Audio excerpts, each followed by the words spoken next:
before I get ready for work. Now, if y'all don't know, I basically played Guild Wars for a long time, PvP, PvE, all that. I'm not a big fan of the meta builds. We had a guild that was set up for warriors and other things, right? I stopped playing the game a few years ago. The last build posting that I had on YouTube was basically the Ultimate Warrior build. When I came back to Guild Wars, they have completely changed that as far as I know. I still need to do some more research back in what I was doing in those days, but for the most part, they changed a bunch of the warrior traits. They no longer have the trait that gives you um, basically 1,000 armor or whatever and heals you when you break out of stuns.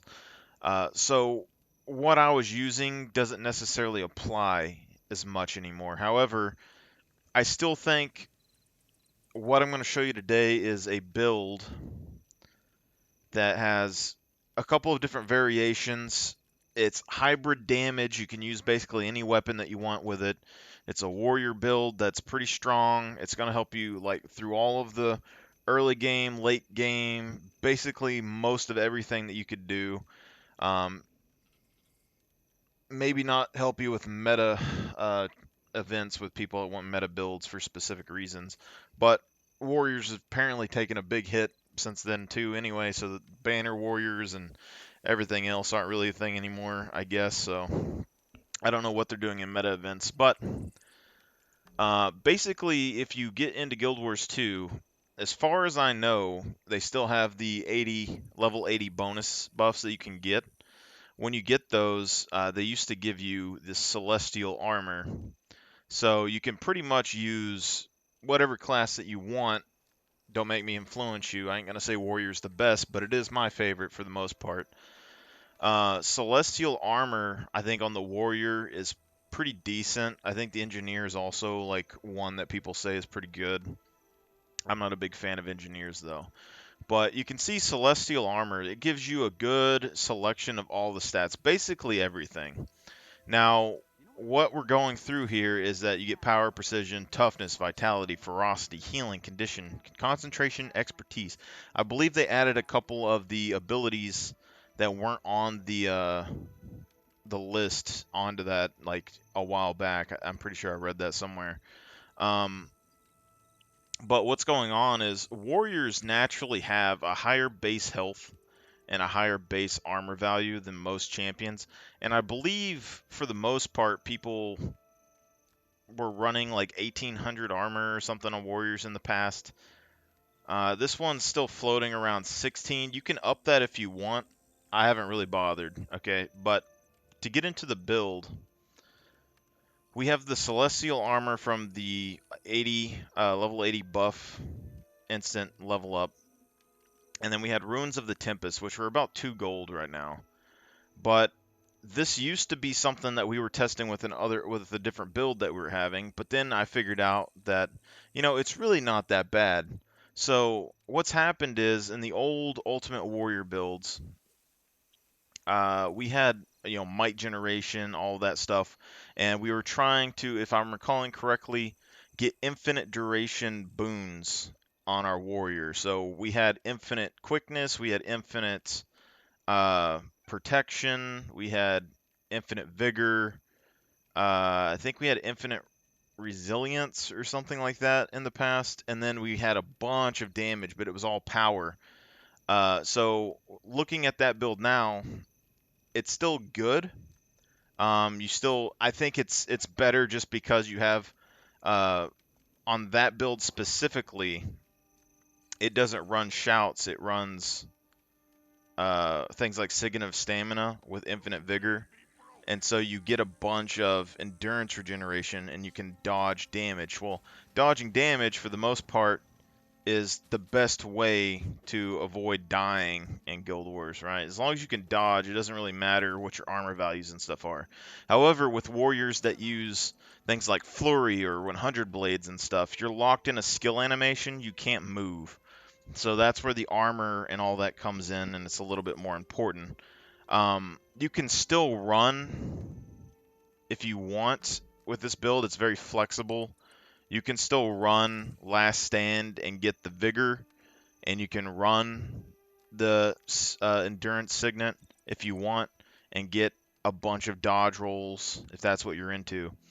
But what this is going to come in, I'm going to show you 3 different versions. So the main version that I'm going to show you is this. We're going to use all the same skills. It's very basic. You don't have to change much of anything.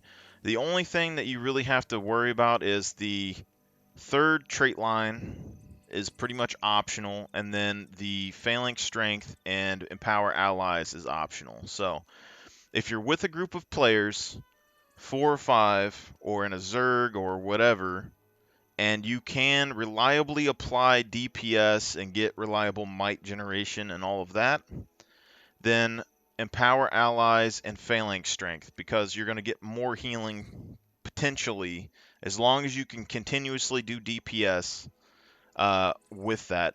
Now, if you're solo or you're not able to deal a bunch of damage, to people like around you, if there's a lot of immunity or there's a lot of time in between combat, or if they're just very mobile, so you have to like run place to place and chase them down, you can go Vigorous Shouts, which will reduce your shout cooldown, and then Shrug It Off, which will give you an additional a little bit. I mean, technically you can still do Empower Allies if you want, and it's going to give 5 might, which this goes up to 80 health. So you're looking at 400 health per person around you.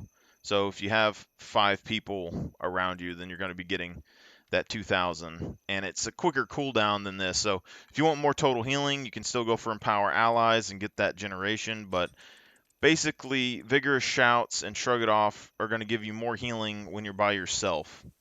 That's basically it. If you have a group of people, Empower Allies and Phalanx Strength is going to give you a lot of healing, as well as keep everyone up to date with might generation. We have Cleansing Ire because we're using a bow on this build, which is pretty simple and basic. You can use pretty much whatever you want, but with core warriors specifically, I prefer Cleansing Ire. Now, if we do a different build version where this last trait line you go for the Spellbringer or Spellbreaker, you can potentially drop Cleansing Ire because it's only going to remove 1 condition for you. And if I was going to do that, that's where I would take Vigorous Stance and Last Stand. But we'll get into that here in a second. How this build is working basically is burst skills are inflicting weakness. Weakness gives them 50% chance to fumble, which is like 50% damage negation. You can go Dog March if they have a bunch of crippling effects or whatever. If you do that, you can also swap your skills or whatever and apply weakness in another form. But right now with this setup, unless you need the regeneration, if there's a bunch of cripple or something, just stick with the Coal of Weak. It's going to give you mass AoE damage, mass AoE weakness, which is going to help reduce the total amount of damage that you take, probably more than Dog March would heal you. So that's the main consideration that I take there. We have Endure Pain and Signet of Lesser Endure Pain. This is just because it gives you 8 seconds of damage immunity. We run Defiant Stance because that gives you 12 seconds of total damage immunity plus healing. So that's really good for using the flurry. It's really good for boss fights that you don't necessarily know their combos or anything. Anytime they look like they're charging up something really powerful, you can just use it, and you generally can soak through it. So all that's really good. It's good for taking on multiple enemies at once. Now, if you end up not running those, then you're gonna run into issues because you don't have things like the Great Sword evade. So you're going to need to dodge a lot more, and at that point, vigor and all that's going to be a lot more important. But any case, now for the bottom thing, this is where it gets interesting. So this is the damage setup for basically if you're with a group and you want to do more DPS, or you're with a group and you're by yourself and you want to do more DPS and you go for the shout healing.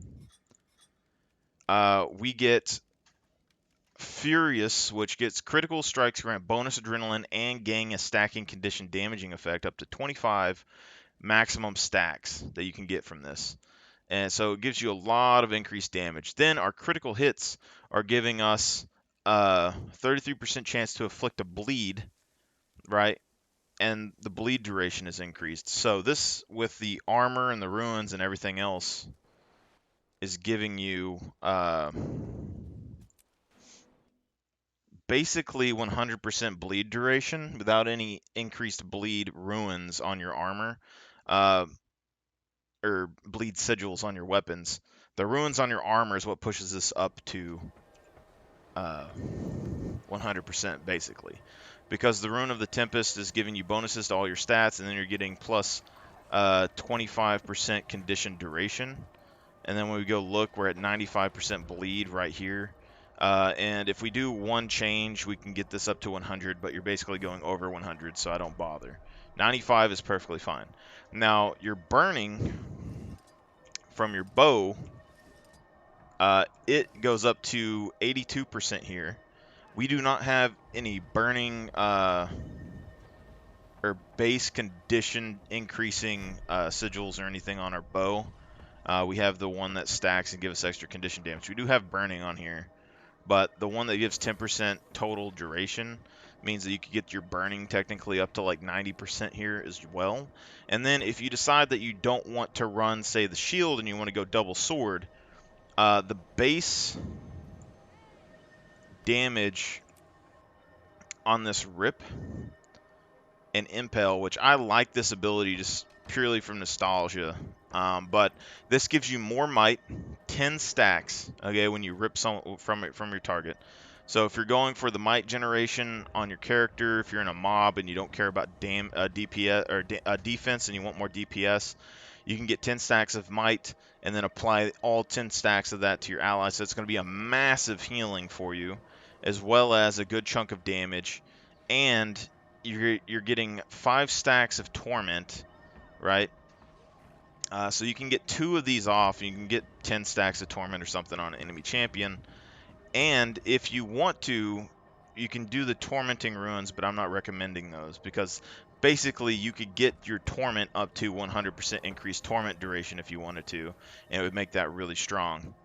But this is fine. 5,000, 6,000 damage a second if the foe is stationary. Not that hard, especially with all the immobilization and stuff we have, but single target damage, not the craziest thing in the world. And then the reposit, I mean, it's decent. Not as good. I mean, you can still reflect projectiles with Shield Master if you want to. As far as I know, that's still in the game. But getting adrenaline, you have a bunch of bleed. You don't need the extra bleed. The block is fine. But this is more of the aggressive thing that you could do if you really wanted to on your character. Anyway, so you get additional bleeds here. Now, we get into this. This is where the damage is coming from for the most part. You could take Blade Master if you wanted to, and this is mainly if you're going for the torment damage. But for the most part, we're doing Sundering Burst. And this build is more focused on group warrior combat. But you can use your burst skill from your bow and your sword. You can easily get this up to 20-25 stacks of vulnerability and keep it up consistently, which is increasing your physical damage and it's increasing your condition damage. So we can get that up to 20 stacks, so you're getting 20% increased damage, which is already pretty big. And then we have gain conditions when you, damage when you gain fury, so that just helps your sword and your bow out more. And then here you could technically go with expertise based on precision. This is what changes your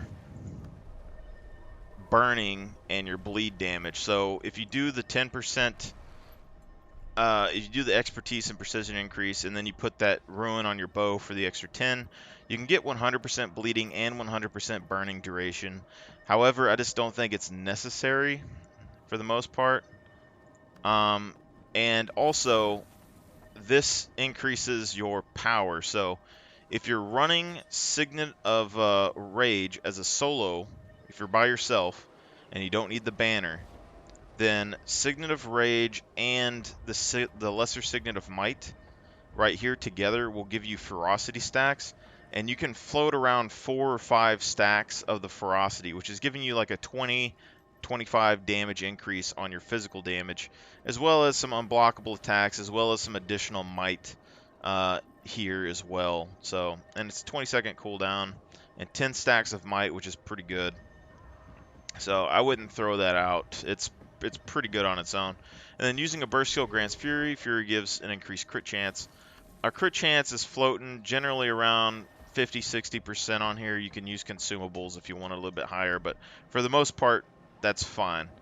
But what you're getting is like a 40 to 50% damage increase on your physical damage right here, and then you're getting the 20-25% increased condition damage, and you're getting to cover up your conditions with weakness and vulnerability, so your bleed and burn is a lot harder to remove.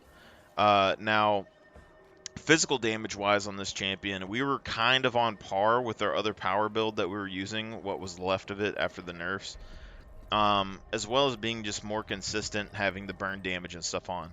Now, we were able to get 3,000 bleed and burn damage a second, basically, on multiple targets with this, and then hit for, 4,000 or 5,000 damage, well, with auto attacks. So you start adding that up, I mean, you're doing 10,000, 12,000 damage a second for the most part. You can get this lower if you really wanted to, and change some things. But if you're not going to run Lesser Signet of Might, say that you want more DPS, but you're going to run with a group of people, then you can bring Banner and then just swap this over to Wounding Precision. And you're not going to have as much physical damage, but you will have more burning duration and stuff. So that's probably fine for the most part.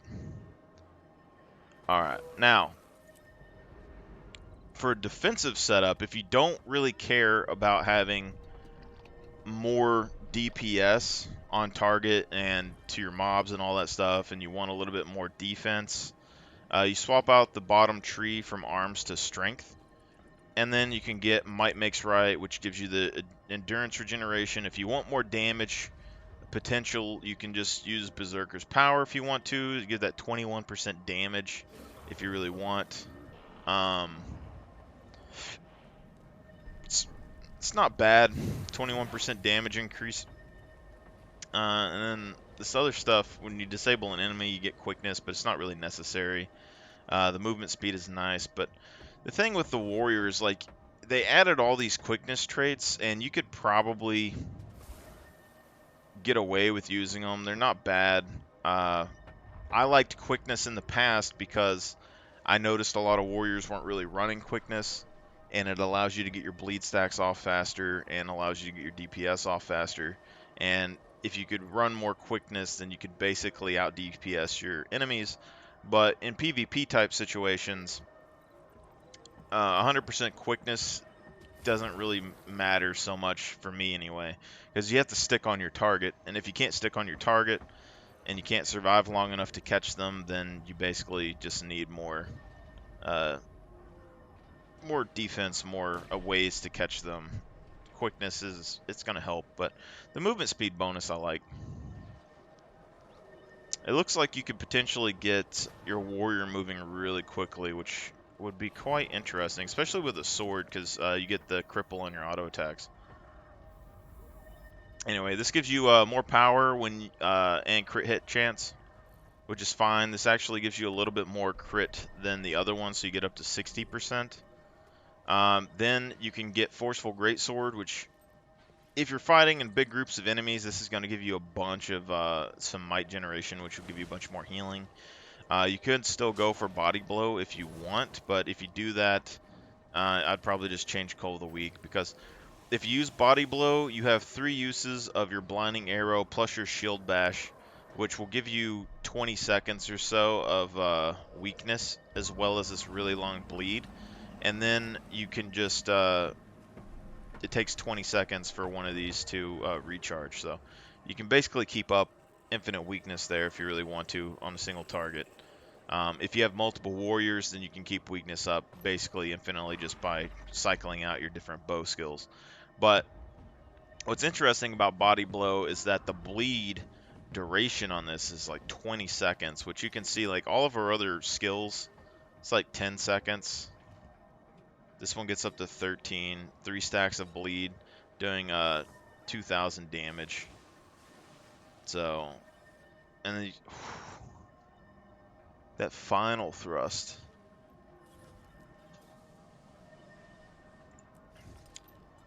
But yeah, I mainly just use the bleed for defeating regen for the most part. So like pin down, you're gonna hit that 7,000 damage over 20 seconds. So basically, if you use this, your 3 blinding arrows are going to apply 20-second bleed for 1,000 damage. Your shield bash is going to apply 20-second bleed, and your pin down is going to apply an additional 20-second bleed. Or it's just gonna be a 20-second bleed. But anyway, that's already 5 20-second bleeds right there. So you can see how that adds up. And this is doing 6 stacks. These will all be 1. So you basically get you're gonna get 4 stacks, and then you're gonna get an additional 6. You're gonna get 10 stacks of 20-second bleed with a full combo rotation, which does a lot of DPS, and it's a very long duration bleed burn. So I think that's really good. And if you get multiple warriors on one person using that, I mean, you're looking at a lot of stacks of bleed that are going to last very long. You don't really need anything else if you do that. That also means, though, that if you don't want to run a sword, for instance, and you still want to run this ruin page, that you can just swap this sword out for an axe or whatever and do more physical damage. And then you're still going to have all that bleed damage, the long duration bleed damage from the shield bash and the blinding arrows, right?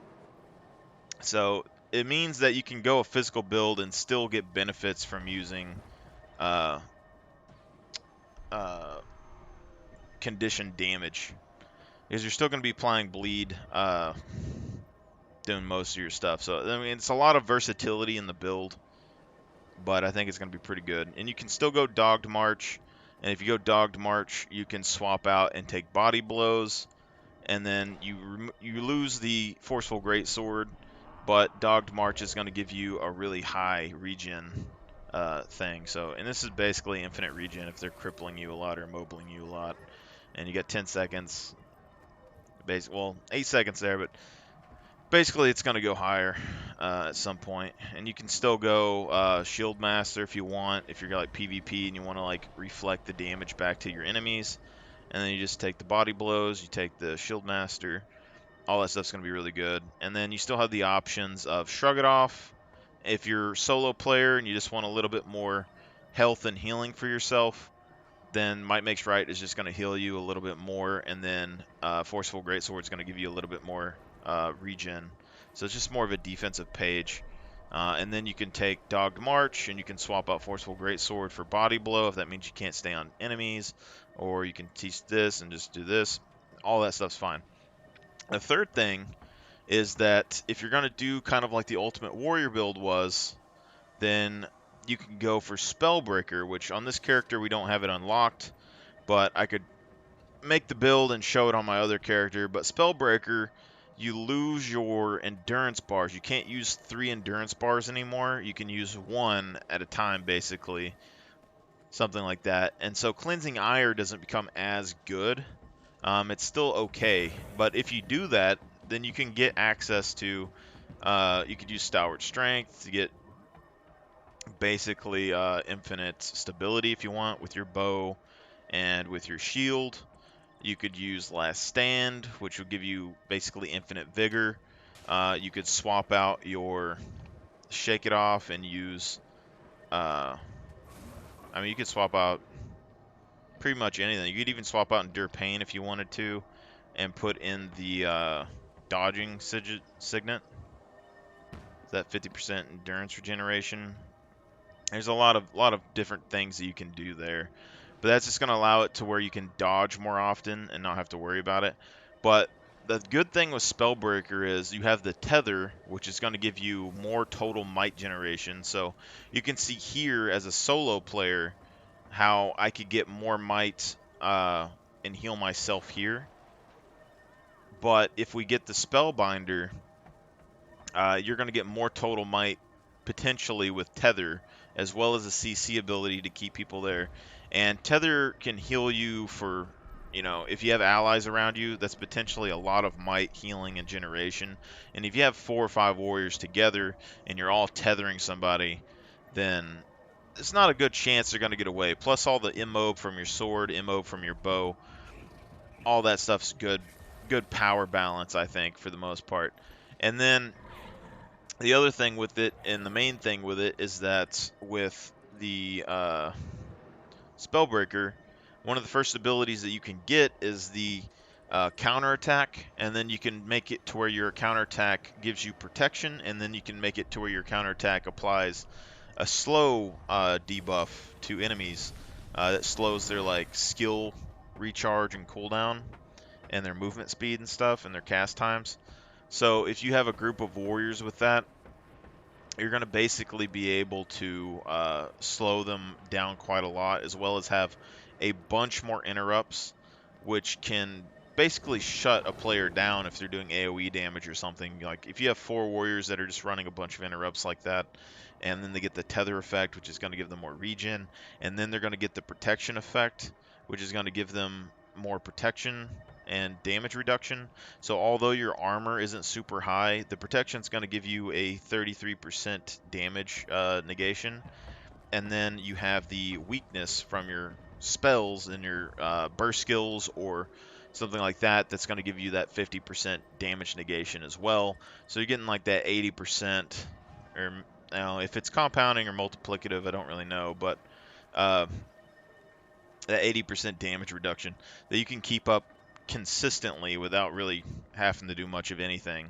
And I think that's probably going to be the tankiest solo build version if you're going to do this, because this right here, this whole page is core warrior, and all of this is to make you a little bit more tankier. But the whole page here is basically just giving you a little bit more regen, more might regen, more right, and then stability.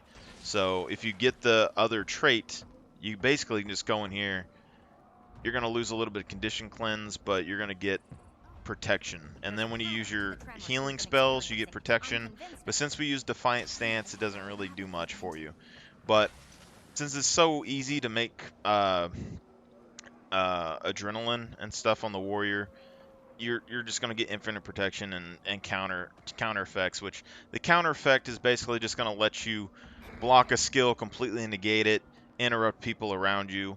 And then if you have any sort of adjustments on the build, if you want to take the Vigor and you want to take the Signet for extra dodges, you're getting a damage immunity from the counter, you're getting the protection buff from the counter, and you're getting all of the extra dodges that you would get, as well as keeping most of the burn damage and stuff that you have.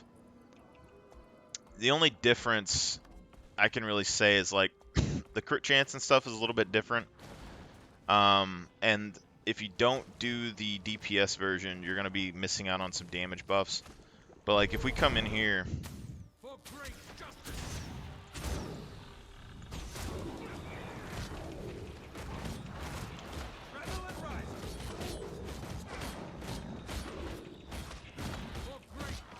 and we don't have the damage buffs, it's going to take a little bit longer, and it does take time for the bleeding to stack up. But the longer you're in the fight, the more damage you're going to do. And then the people, even if they get away from you, it's not going to change much. And now if we go to the other one,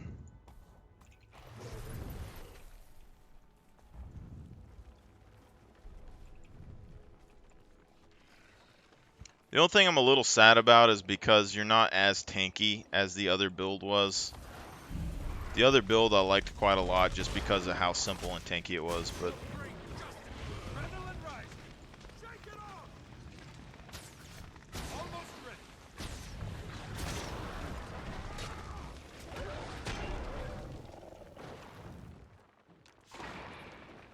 just making sure. I might have missed that burst skill.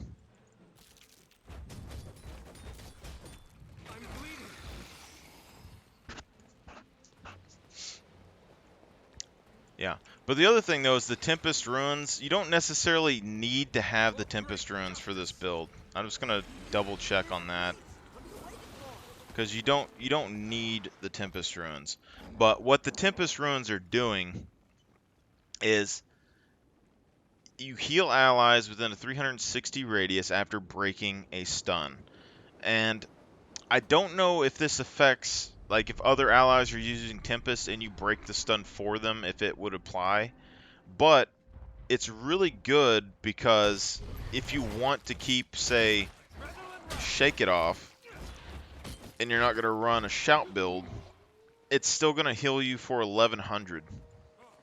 So you're getting like half the healing that you were. And if you're running the Shout build, you're getting an extra 1100 heal. So it'll heal you for 3000 or something per Shake It Off, and then you get 3 Shake It Offs. So, I mean, there's just a lot of damage potential, or healing potential and stuff there. It's not bad.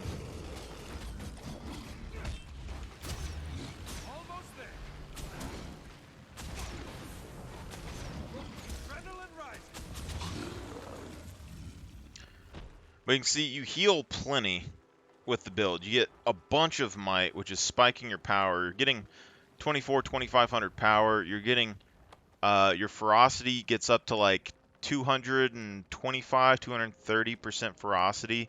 Your condition damage is getting up to 1500. And then you're getting close to 70% crit chance, which is fine. And then you have almost 100% bleed, almost 100% burning. You could get 100% burning if you want, but it's not necessary. The longer you're in the fight, the more bleed that you're doing, the more burning that you're doing, the more physical damage that you're doing, and then you're already healing for quite a lot. Like this fight right here, and most of the fights in the game, you don't need any extra defense. Okay, so this right here gives you a lot of power. All right. And then if you're in a group and you want to go for the... I ain't even using the shout heals on this either, so our healing wasn't nearly what it would have been.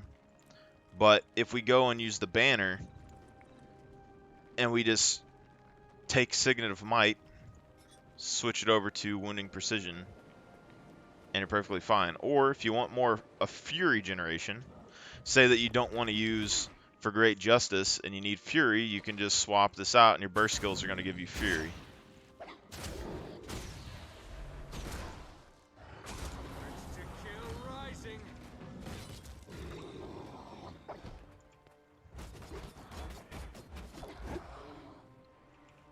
But you can see just the short duration that you're fighting there, like, the auto attack damage slowly goes up. Because we're using a sword, it's not necessarily the highest physical damage weapon, but it applies bleed on every auto attack, and you get the Fury.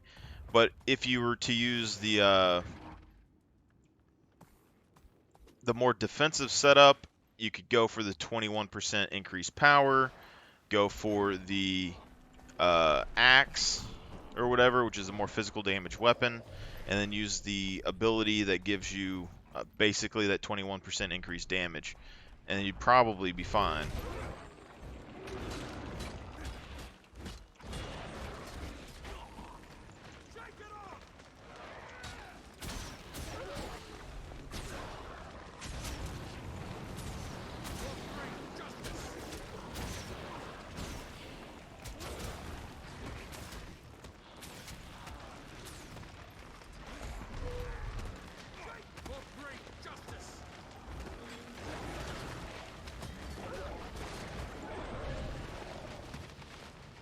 But overall, I think it's a pretty solid build. And if you go for the power option and you go for the axe, you might be thinking that you're going to basically ruin all of your damage or your condition damage. All of it's going to be completely useless. It's still not going to be completely useless because you have the crowd control effects. Like your shield is always going to apply that 20-second blow. Your bow is always going to apply the daze, which is going to apply that 20-second bleed. So shield, 20-second bleed, bows, 20-second bleed, pin down, 20-second bleed. If you use a rifle, that's probably going to be the one that's going to apply the least. But you still have the immobilizing shot, which applies vulnerability. the rifle butt, and then you should have a knockback.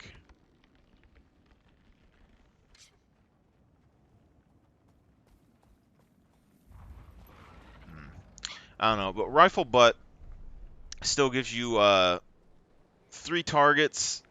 I believe, was it only have 1 ammunition? I thought I had 2 before. But 20 seconds, and you get increased vulnerability. So the rifle's giving you vulnerability on its own with its attacks. Then you could just remove Sundering Burst and use something else if you want. There's a lot of flexibility, but this is just the basics of the build. And so hopefully you try it out at some point. I'm not going to say it's the best, but I think in general it's a very strong build that's kind of underrated. Because everything with the warrior for me is based on group play. So a warriors like 5 groups of warriors by themselves, and you use vigorous shouts. Okay, your shouts are going to go up and do 2,000 healing. So 1 use of that with 5 people using it's already 10,000 health. And then you basically have 4 uses of that already 10,000 health by itself.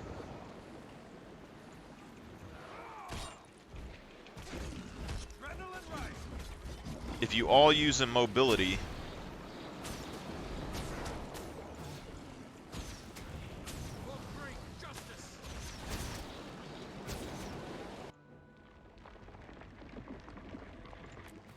I guess the end event's gone.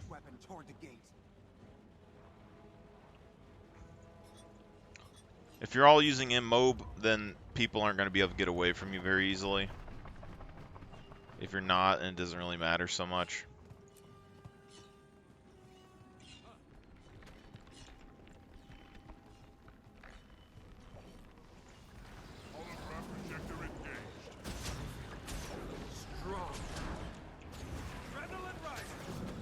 The only bad thing about this build really is that you can't swap weapons as fast.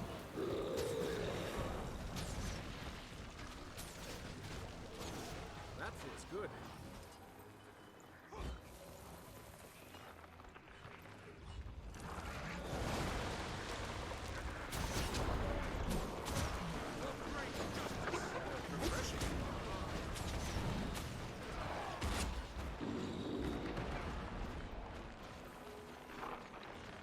But the good news is you generally don't have to. But we got a lot of personal healing just with this build. So this is the damage build. Damage setup for the most personal damage, but we're going for the might generation to help our allies.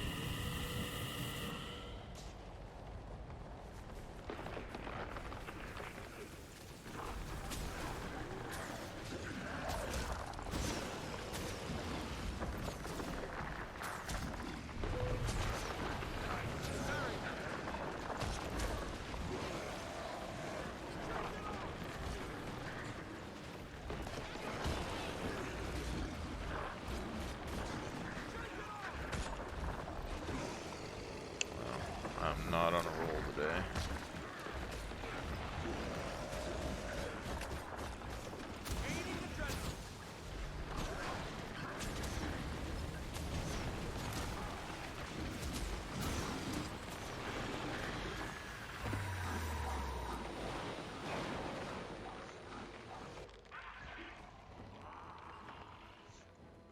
I literally didn't dodge anything on that. But pretty solid for the most part. I mean, it's not going to be like the most optimized DPS build, but it allows you to keep all of your stun breaks. You have 4 stun breaks. You have 3 damage immunities. You have basically a ton of healing. Really good damage in general, physical and condi. So like if you go against something that is like immune to bleeds or whatever, you're still going to have a decent amount of damage. So all of that I think is pretty good. And hopefully y'all guys will try and test this out at some point. I have to get my other warrior to do the protection version of the build, and he's not set up yet for it. But I think it's just interesting. I was going to change the Tempest runes originally, and then I just noticed that, you know, if you can keep your healing, why not, you know?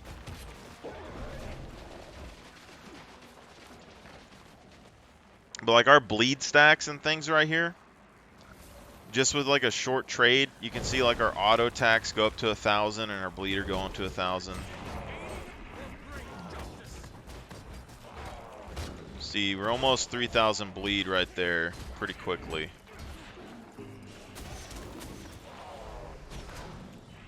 And then we get the vulnerability, all that stuff for our allies.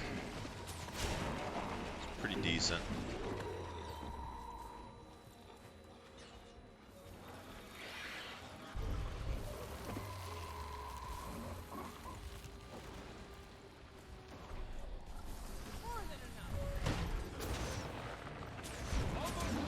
That's good.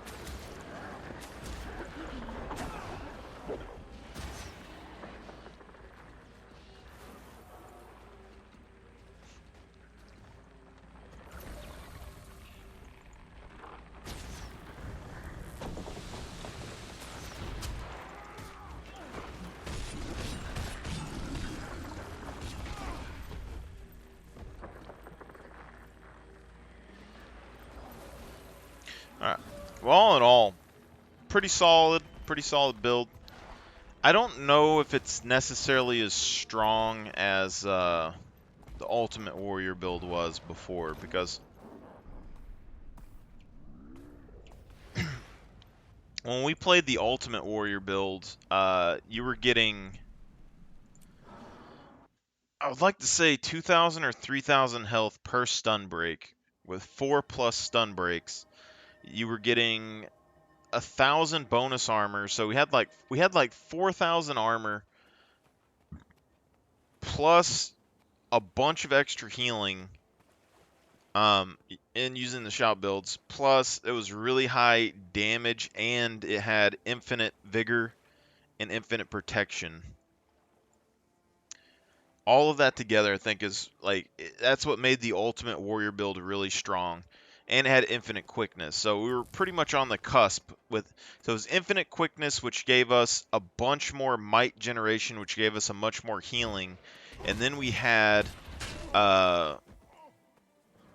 we were getting might generation, We must all do our part. which is giving us regen. We had adrenal health, which was giving us regen. We had good damage, infinite quickness, which allowed us to apply more might. We had infinite protection, which gave us the biggest damage reduction on top of having the 4,000 armor.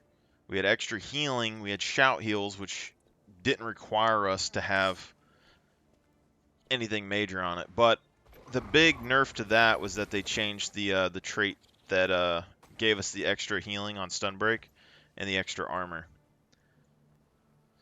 This one, it basically just gets a bunch more extra damage, and it's a hybrid build, which is pretty decent. It still has a bunch of the same effects that we had before, but it's just not as potent as the other ones were.